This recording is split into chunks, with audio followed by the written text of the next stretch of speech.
நமச்சண்டிகாயி. தேவிக்கு பல விரதங்களும் உற்சவங்களும் உண்டு. அதில் சாமானியர்களும் கொண்டாடுற உற்சவம் சாரத நவராத்திரி.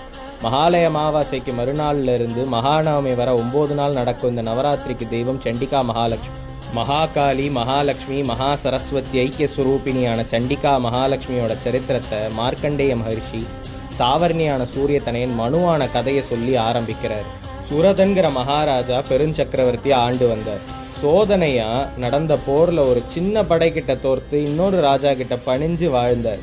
அவரோட மந்திரி பிரதானிகள் போய் தன் மக்களும் குடும்பமும் அவரை தோத்து போனவரா பார்க்குறாங்கங்கிற மனசு வருத்தத்துல காட்டுக்கு வேட்டைக்கு போறார்.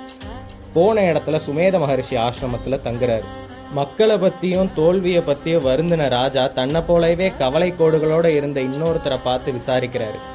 அவர் சமாதி என்ற ஒரு வியாபாரி.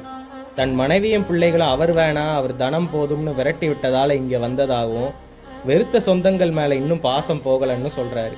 இவங்க 2 பேரும் மகர்ஷியை பார்த்து தன் கவலைக்கான காரணத்தை கேட்குறாங்க. மகர்ஷி சொல்றார், உங்க தோல்வியும் தாழ்ச்சியும் வெறுமையும் வேட்கையும் அவள் மாயை, எல்லாமே மகாமாயாவோட பிரபாவத்தால. பூர்ண ஞானியை கூட பாச வலையில தள்ளுவா.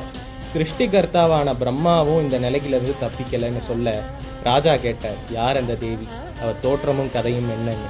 ரிஷி சொல்ல ஆரம்பிச்சார், நமச்சண்டிகாயி.